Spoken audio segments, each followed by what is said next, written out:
शक्ती तू, भव्य दिव्य शक्ती तू, क्षमाशील पृथ्वी तू, हिमदूत अग्नी तू, मूर्तिमंत भक्ती तू, भव्य दिव्य शक्ती तू, क्षमाशील पृथ्वी तू, हिमतूच अग्नी तू. तरी तुझ्या पदरात दुःखाचे आंधळा, तरी तुझ्या पदरात दुःखाचे आंधळा, असे तुझ्या क्षितिजास रूढींचे कुंपण, असे तुझ्या क्षितिजास रूढींचे कुंपण, रूढींचे कुंपण, रूढींचे कुंपण. अरे आभाळात ढग असले की सूर्यकिरण जसे पृथ्वीवर उशिराने येतात, तसं माझ्या बुद्धिमत्तेला नशिबाच्या ढगाने रोखून धरलंय. जे काही झालं त्याला मी जबाबदार आहे असं म्हणायचंय तुला? तसं नाही अमर, पण तू जर प्रयत्न केला असतास ना तर घरचं वातावरण इतकं गंभीर झालंच नसतं. आई मला खात्री आहे मला ही नोकरी नक्की मिळेल. मला ही नोकरी मिळवायलाच हवी आहे. खरंच विक्रम, तुझं भवितव्य या नोकरीच्या भरोश्यावरच आहे. एकदा चांगल्या पगाराची नोकरी मिळाली ना की मुलीकडची मंडळी मुलगी द्यायला काही विचार करणार नाहीत. वाटोळं वाटोळं केलं तुम्ही माझ्या मुलीच्या आयुष्याचं. छान छान. हे असं घडणार याची मला आधीच कल्पना होती. कानी कपाई ओरडत होते मी अंजलीच्या, पण नाही, आई वेडी ना. सासूबाई, असा त्रागा करून घेण्यापेक्षा मग काय करू? कपाळ बडवत बसू? एक दिवस सुख दिलं नाही तुम्ही तुमच्या बायकोला. बहरायचं उमलायचं वय तिचं, पण तुम्ही तिच्या आयुष्याची माती केली, तिच्या स्वप्नांची माती केलीत. यापूर्वीच जीव दिला असता तिनं. मी तिला सतत समजावत आले, शेवटी काढलंच ना तिला घराबाहेर. नवीनीताई, बोलण्यापूर्वी विचार केला तर बरं होईल. आम्ही गप्प बसतोय याचा अर्थ आम्ही तुम्हाला घाबरतोय असा नव्हे. केवळ लोकलज्जेस्तो गप्प बसतोय आम्ही. आता तुम्ही संस्कारांची तत्वांची जर पुंगी वाजवणार असाल ना माझ्या समोर, तर मला त्याच्यात अजिबात इंटरेस्ट नाही. त्यापेक्षा हे मान्य करा की तुम्ही माझ्या मुलीचा मानसिक छळ केलेला आहे. मला वाटतं नवीनीताई, तुम्ही तुमच्या मुलीला आमच्यापेक्षा जास्त ओळखता. त्रास म्हणा, मानसिक छळ म्हणा, आमचा होतोय. 4 लोकांना खोटी उत्तर आम्हाला द्यावी लागतात. समाजात आमच्या इभ्रतीला पायदळी तुडवलंय अंजलीनं. अर्थात विचार न करता वागण्याची शिक्षा मिळायलाच हवी ना. पण आमची अवस्था बघा ना. नाटक आहेत होई सगळी. तुमच्या घरातल्या प्रत्येकाला ओळखते मी. इतकं जखडून बांधल्यासारखं जगण्यात काही अर्थ आहे का? बिचारी अंजली, तिला कधी स्वातंत्र्य दिलं नाहीत की तिच्या मनासारखं कधी वागू दिलं नाहीत. कोणमारा केला तिच्या मनाचा. हो सासूबाई, काय वेळ लागला का तुम्हाला? काय तोंडाला येईल ते काय बोलताय तुम्ही? कुणी कुणाला बांधून ठेवलं? कुणाचा कोणमारा झाला? पोच होता का तुमच्या मुलीला? हा, अक्कल तरी होती का तुमच्या मुलीला? कसं जगावं, कसं वागावं, कसं बोलावं, काहीतरी पोच होता तिला? हे असे संस्कार केले तुम्ही तुमच्या मुलीवरती? म्हणा, तुम्ही तरी काय संस्कार करणार तिच्यावरती? आजारी पडल्याचं सोंग केलं तुम्ही. सतत आमची फसवणूक करत आलात तुम्ही. कुठल्या तोंडाने बोलायला आलात तुम्ही आमच्याशी? उलट तुमच्या मुलीने शेण केलंय माझ्या आयुष्याचं शेण. अमर, जाऊ दे अमर, शांत हो, शांत हो. धन्यवाद नवीनीताई. आपण आपले विचार मांडून आपला जो बौद्धिक स्तर दाखवलात ना, त्याबद्दल खरंच धन्यवाद. घरात आलेल्या अतिथीचा आम्ही अपमान करत नाही, पण तुम्हाला आता निघा असं सांगतोय मी. राहायला कोणाला इथं आणि तुमच्या सारख्यांजवळ राहणार तरी कोण? माझे संस्कार काढता, लायकी काढता माझी. अहो तुम्हाला कोर्टात खेचते की नाही तेच बघत राहा यशवंतराव केळकर. अंजलीनं जीवाचं जर का बरं वाईट करून घेतलं ना तर मी सुद्धा तुम्हाला सोडणार नाही. मी बर्बाद झाले तरी चालेल पण मी तुम्हाला सुद्धा जगू देणार नाही. अरे कशाला तसदीक येत आहे नवीनीताई? तुमच्या मुलीने आधीच आमची ती अवस्था केली आहे. आम्ही निर्लज्ज आहोत म्हणून जगतोय. सॉरी, स्त्रियांशी या आवाजात बोलण्याची माझी पद्धत नाही, पण तुम्ही ती वेळ आणलीत माझ्यावर. सॉरी. असो, परत काही चहा कॉफी घेणार आहात का? निदान पाणी तरी नको? या आणि सांभाळून जा रस्त्याने. काय रागातात आम्हाला संपवण्याआधी संपू नका. या.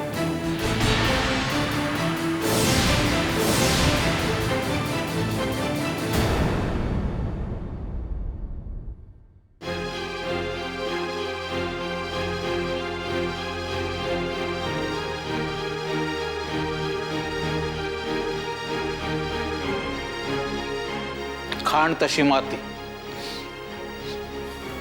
दुर्दैव आपलं की ही अशी माणसं आपल्याच नशिबात आली.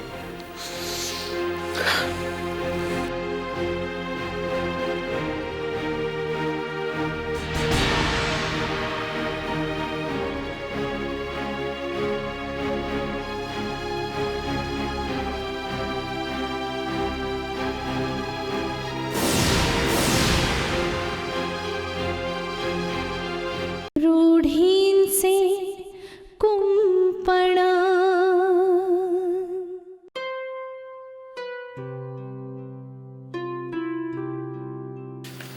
शहा मर्डर केसचे पेपर्स व्यवस्थित फाईल केलेस ना? म्हणजे बोर्डसच्या भरोश्यावर काम करायचं म्हणजे जिंकत आलेली केस हरण्यासारखं आहे. पण तसे ते कामाचे आहेत. म्हणजे जरा भोळसट आहेत पण सांगितलेली सगळी कामं करतात. काय कामं करतोय तो? मी म्हणून सहन करतोय त्याला. त्याला सहन करून ना माझ्यातला पेशन्स वाढवण्याचा प्रयत्न करतोय मी. कधी कधी इतका राग येतो असं वाटतं की एखाद्या पोत्यात त्याला कोंबावं, दोरी बांधावी आणि गाठवून समुद्रात फेकून द्यावं. मागच्या हिअरिंगच्या वेळेस ना बारूममध्ये मी शहा मर्डर केसची फाईल अशी उघडली तर वरचा कागद पाहून वेडा झालो मी. त्याच्यात बोर्डसनी स्वतःच्या सासूला लिहिलेल्या पत्राची एक झेरॉक्स होती. त्यात लिहिलं होतं, एका बुद्धिमान माणसाला तुम्ही संपवताय असं हेडिंग होतं. बुद्धिमान आणि हा बोर्डस. जाऊ द्या, ही फाईल तयार आहे आणि इतर नवीन केसेसही मी चाळून बघते. चाळून नको, व्यवस्थित बघ आणि नोट्स काढ. गुड मॉर्निंग साहेब. शिरा आणलाय, तो पण बदामाचा. काय? हा, बोडस साहेबांनी मला सांगितलेलं आहे की बुद्धिमान माणसांनी बदामाचा शिरा खावा. आणि आज डब्यामध्ये तुम्हाला जी भाजी देणार आहे ना ती पण बोडस साहेबांनीच कापलेली आहे. अरे काय झोपेत बरळतोस का? बोर्डस तुझा असिस्टंट आहे का माझा आहे? परमेश्वरा, साहेबांच्या काही प्रश्नांची उत्तरं तूच देत जा रे बाबा. हे घ्या साहेब, बदामाचा शिरा.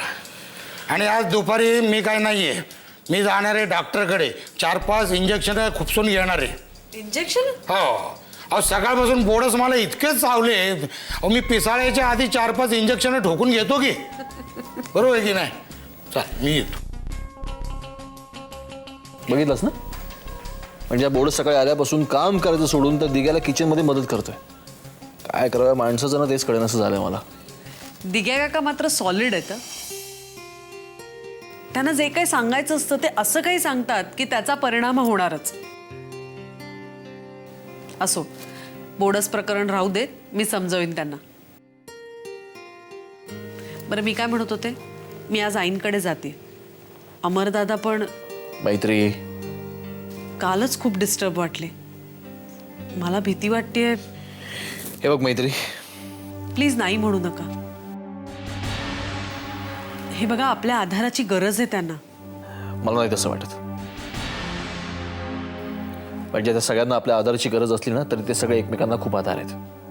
अहो पण ते सगळेच किती खचलेत. त्यात आईंची तब्येत खूप नाजूक वाटली मला. बाबांना पाहिलंत ना? आजपर्यंत बाबांना मी इतकं खचलेलं कधीच पाहिलं नव्हतं. कायम ते सगळ्यांचा आधार होते, पण काल सगळ्यात जास्त मला तेच डिस्टर्ब वाटले. फार काळ बाबा डिस्टर्ब नाही राहू शकत. ते स्वतः अतिशय खूप खंबीर आहेत, कठोर आहेत, क्षणात सावरतात, कामाला लागतात. हा, आपण तिथे गेल्यामुळे त्यांना कदाचित रिलॅक्स वाटलं असेल, पण एरवी बाबा कधीही आगतिक खचलेले असे कधीच नसतात. आणि अमरदादा? मैत्री, मी तुला यापूर्वीही सांगितलंय, आज पुन्हा एकदा सांगतो, आपण त्यांच्यात जास्त खोलात शिरायला नको आहे, कारण त्यांचं ते बघून घेतील. शिवाय मी काल अमरदादाला व्यवस्थित समज दिलेली आहे. माझ्या आवाक्यात त्यापेक्षा जास्त नाही.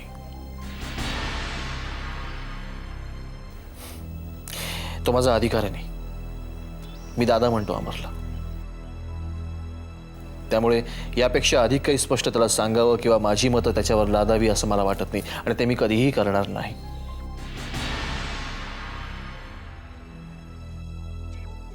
मला असं वाटतं की झाला थोडा तमाशा भास झाला. मी अमरदादाला तशी जाणीव करून दिलेली आहे. आता त्यांनी स्वतःला सावरायला हवं. आणि तसं जर का त्याला जमणार नसेल तर त्याचं आयुष्य आहे, त्याचे विचार आहेत. काय करायचं, कसं जगायचं, तो मोकळा आहे. अहो, असं काय करताय? अशा मनस्थितीत आपण काय करतोय हे त्या माणसाला कळत नसतं. त्यात हा भावनेचा गुंता आहे. त्यांची बायको त्यांना सोडून गेली. अशी मनस्थिती असलेल्या माणसाला आपण आधार नाही दिला, आपण समजून नाही घेतलं तर त्यांनी कोणाकडे पाहायचं? आपण असं अंग काढून कसं चालेल? मी अंग काढतोय? अहो, मला तसं म्हणायचं नाहीये, पण मला असं वाटतं की की अमरदादांची परिस्थिती स्थिरस्थावर होईपर्यंत आपण तिथे असायला हवं. उद्या प्रकरण विकोपाला जाऊन आईंच्या तब्येतीचं काही बरं वाईट झालं तर? अरे, जर तरचा विचार करायला वेळ कोणाकडे आहे?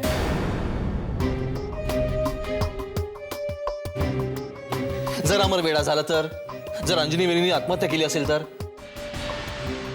जर का अमरनी पण तसा प्रयत्न करून गळफास लावून घेतला तर तर तर तो हेल विथ तार यार. मला काही गणगण नाही कशाशी. मी उगाच फाटक्यात पाय घालणार नाही. Is it clear?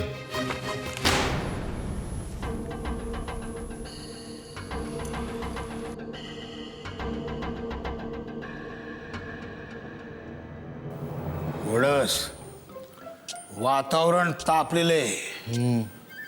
उगीच येडावानी काही बोलू नका आणि स्वतःला शेकून घेऊ नका. शहाण्यासारखं वागा. शहाणा? हां. अरे आहेच मी शहाणा. अरे पण वेळच अशी आहे. वेळ नाजुके, समजलं का? साहेब जर बाहेर आले उगीच वेडागत काही बोलाल आणि शेकून घ्याल स्वतःला. आणि साहेब बाहेर आल्यानंतर वेडागत बोलू नका काही की मी शहाणा आहे, मी देखणा आहे. अलग लक्षात. तोंडाला कुलूप लायचं आणि शहाण्यासारखं वागायचं. पण डिग्या, सत्य लपून राहत नाही. आता तुम्हाला कुठे लपाव हेच कळत नाहीये मला. अहो बोडस, शांत बसून काम करा की. मी काम चोख करतोय. माझे ग्रह म्हणजे माझा भाग्यातला शनी. हे बघा बोडस, मला आता भविष्यावर लेक्चर देऊ नका बघा. तुम्ही तुमचे ग्रह फिरलेत का हो? दिग्या, मला तुझा भाग्योदय दिसतोय. रूढींचे कुंपण. मी काम चोख करतोय. माझे ग्रह म्हणजे माझा भाग्यातला शनी. हे बघा बोडस, मला आता भविष्यावर लेक्चर देऊ नका बघा. तुम्ही तुमचे ग्रह फिरलेत का हो? दिग्या, मला तुझा भाग्योदय दिसतोय. तुझा द्वितीयेतला गुरु. नाही बोडस, तुमचे गुरु जर बाहेर आले ना तर फोकाट बाजारले जाल. हा. अरे ज्ञानी माणसाला त्रास हा होतोच. पण तुझा भाग्योदय, तुझं लग्न. आधीच माझ्या लग्नाचं उजेड पडलाय आणि तुमच्या संगतीत राहिलो ना बोडस म्या तर ब्रह्मचारीच मरायचो बघा. अरे नाही नाही वेड्या, ती बघ, ती बघ तुझी 2 मुलं खेळतायत. पण बोडस तिथं अंधार आहे. अरे अंधार नाही गाढवा, तुझी 2 मुलं आहेत, खेळतायत, हऱ्या आणि नाऱ्या. अरे इथे अजून बायकोचा पत्ता नाही आणि तुझी गाडी फार पोरांपर्यंत गेली. अरे वेड्या, ही तुझी 2 मुलं म्हणजे तुझे 2 हात, तुझ्या काळ्या हातासारखे हात. बोडस मी सांगतोय, मला काळ्या म्हणायचं काम नाही. हा, तुमच्यासारखं गोरं राहून सासूकडनं रोज मार खाण्यापरीस हे बरं आहे आमचं. काळ्या म्हणते. अरे तुझ्या या 2 मुलांना, हऱ्या नाऱ्यांना मी शिकवीन. बोडस गुरुजी. हो अमला, म्हणजे जन्माला यायच्या आधीच त्यांची वाट लावली तुम्ही.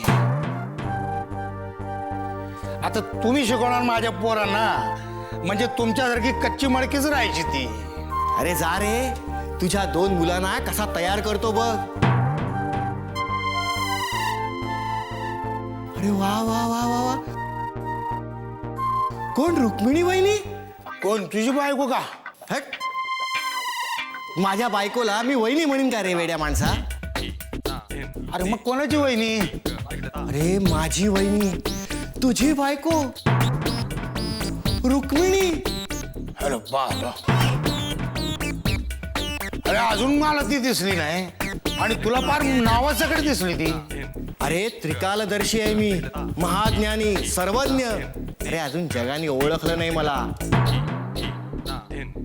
काय म्हणताय वहिनी? अहो, प्रयत्न करतो. अरे प्रयत्न करतो? अरे कोणाला बोलतोय? रुक्मिणीला? होय, तुझ्या बायकोलाच सांगतोय. अरे ती वचन मागते माझ्याकडून. अरे माझी बायको तुझ्याकडे कशाला वचन मागल?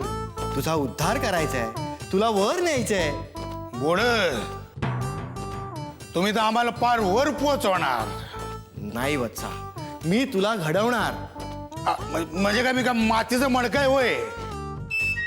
म्हणजे तुम्ही कुंभार आणि मी मातीचं मडकं. अरे वचन दिलंय रुक्मिणी वहिनीना मी, की तुझी जबाबदारी मी स्वीकारतो. हे बघा बोडस, आधी स्वतःची जबाबदारी ओळखा, स्वतःचा उद्धार करा आणि साहेबांसमोर आहे ना जरा जपून बोला. हे काय तुमच्या अंगात वारे शिरलंय ना, साहेब जर बाहेर आले ना एका फटक्यात बाहेर काढतील बघा. तू जरा बस, आपण चर्चा करू. चर्चा? 18 तारीख भटाला फोन केलाच पाहिजे. 18 तारखेला काय? तू लग्न वगैरे करतोस की काय? म्हणजे रुक्मिणी वहिनी? तुमचा 13वा, आजपासून बरोबर 13 दिवसांनी तुमच्या अंगाची काही वारं शिरलंय ना, हा अवतार तुमचा नक्की संपणार बघा. हा, तयार राहा, मी सांगतोय तुम्हाला.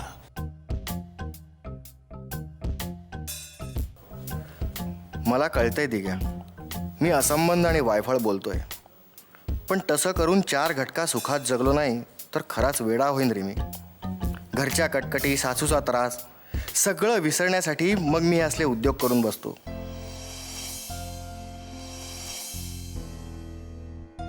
काय करणार दिग्या, मरतो म्हटलं तरी मरता येत नाही आणि जगण्याची इच्छा पण नाही. तरीही जगायचं मुलींसाठी, माझ्या मुलींसाठी, त्यांच्या शिक्षणासाठी. मला ही नोकरी सोडून चालणार नाही. पण मनातली खंत, व्यथा ही अशी बाहेर पडते. अरे मनातलं सांगणार कोणाला? कोणाला तरी आपलं दुःख सांगावं, मन मोकळं करावं असं सारखं वाटतं. पण दिग्या, तूच समोर भेटतोस रे. सॉरी दिग्या.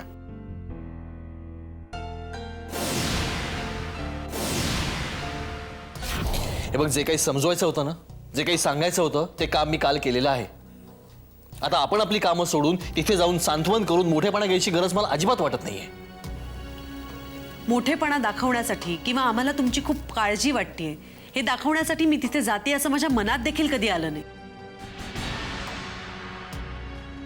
एकंदरीत तिथली परिस्थिती बघता आपण तिथे जायला हवं असं मला वाटलं, म्हणून मी बोलले. त्यात मी खूप मोठी आहे, मला खूप समज आहे, मी तुम्हाला धीर द्यायला आले, असा सीन क्रिएटच करायचा नाहीये मला. आई बाबांना धीर द्यावा त्याही पेक्षा माझ्या राहण्याने त्यांना मदत होईल असं मला वाटलं.